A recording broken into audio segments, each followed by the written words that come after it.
What's up, and welcome to another episode, Master Moats Film Session. And today, man, we got to talk about Larry Ogunjobi and just showing off some of his productivity, man, from this Browns game. So, as we always do, hit that like button. After that, we'll play this thing in full speed, and then we're going to break it down. Let's get it. Mr. Larry Ogunjobi. One time. Get up there. Come here. Need that. Let's go. And yes, this is the play that might have been called a face mask, but since it was not called a face mask, that means it was a sack.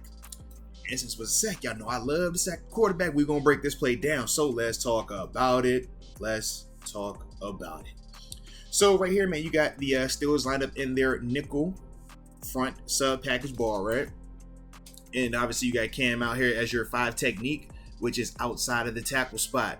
You have Tyson, who's in a 1 technique, which essentially inside shaded his guard or lined up in the gap. Larry, who we talked about right here, highlighted him. He's your 3 technique, and then obviously we got 9-day out here in the wide 5. So by these alignments though that you're seeing, we're trying to create some one-on-ones. Now, we can't account for where the center is going to slide in terms of making it a 3-on-2 to the right, or is it a 3-on-2 to the left, okay?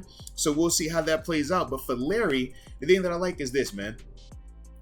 Good width in his alignment, man, because right here, he knows 66, because of how wide TJ is, 66 can't spend a lot of time messing around with Larry. So by his width, it's going to at least give him that half a man that he's going to be looking for, all right?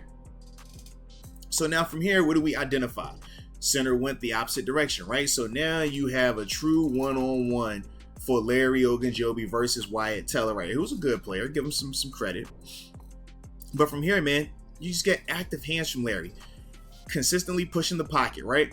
Even when Wyatt was doing a good job in terms of anchoring to try to sustain against the bull rush, you saw that Larry did what? Continue to repurpose his hands, reposition his hands, stay active. His feet never stop moving either. That's the other part. And then right at the last second before he comes off this right here, I like this part right here. He doesn't know if Deshaun is going to try to escape this way or this way. So as a pass rusher, when you're in this position that Larry is in right now, the best thing to do is not pick a side, is to go through this guy to the quarterback, all right?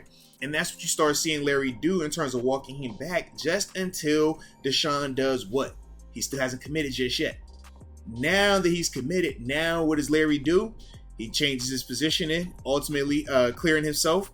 And then from there, able to come off the block and get a big-time sack right here, man. But really nice job from Larry, who's been one of the most disruptive D linemen that we've had this season. Super consistent in that element of his game. And he's just a guy that I personally think, man, brought a lot of life and productivity to our D line. Whether you're talking about him against the run or even him showing some of his ability to rush the passer as well. But either way, you guys let me know your thoughts on Larry and what he did this season. And ultimately, if he's a guy that you potentially would want to see come back here in Pittsburgh.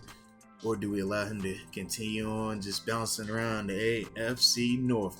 You know how I like it. I hope he stays here. But either way, I appreciate you for tuning in.